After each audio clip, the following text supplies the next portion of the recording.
So last video, just to update on some things that I am wanting to add to my binder and some other materials to add to kind of my emergency list or just in case.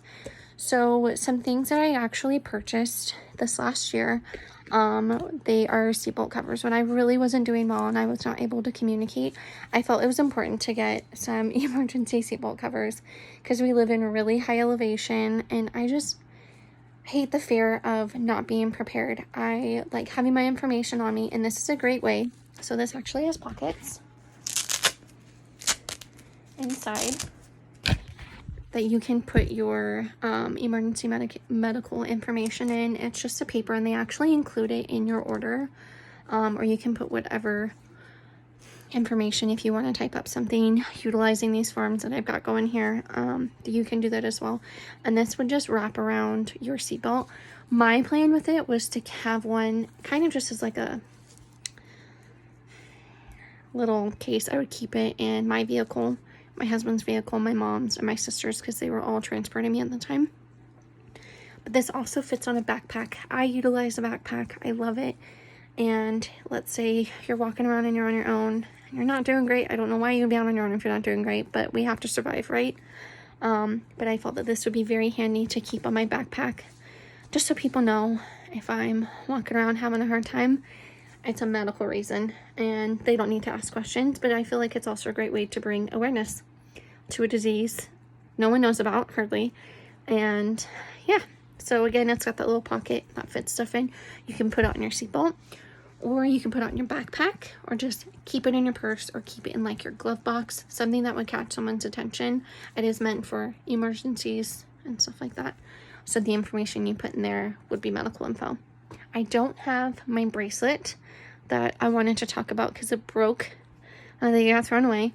But last year, again, when I was not able to speak and I was going in and out of exacerbations, I had a medical bracelet on that had my information, like my name on it, my diagnosis, and my emergency contact. There's also a way to fit like your doctor on there.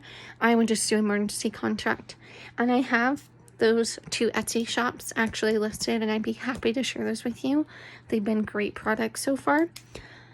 And then with the binder, probably the last thing that I would add to it, again, after updating everything, which I recommend if you see a doctor every month or if you're changing prescriptions, update it when something changes, because that's the purpose of it, right? You want to be able to see if there's notes, if you can print out notes. Now, luckily up here, all my care falls under the same hospital, so I have access to that 24/7 online. But if I were to print out something, it'd be my information for my surgery, my updated medication list, and then in the back of the binder, I would keep just records. I'm planning on making up a form of like a visit record, basically for me to keep track of, like, for example, tomorrow I go see my neurologist for the first time since May, and if I have notes that I want to share with him or have questions or how I'm not doing that great right now, I want to have that documented and then it's gone over in this visit. I don't know about you guys, but I get really flustered and get distracted and forget everything I want to say during these visits. So I always have to have something written down, and I feel like that's helpful, especially because I can go over not only what they document in their notes on my chart and whatnot online, but I could be like, I know I went over this, and this is what the doctor said. I don't have to wait for those notes to be posted. So yeah, just kind of keeping a log, especially if my medications get changed or if a frequency of treatment, and just, again, keeping a record for me on how those visits go, even if it's just a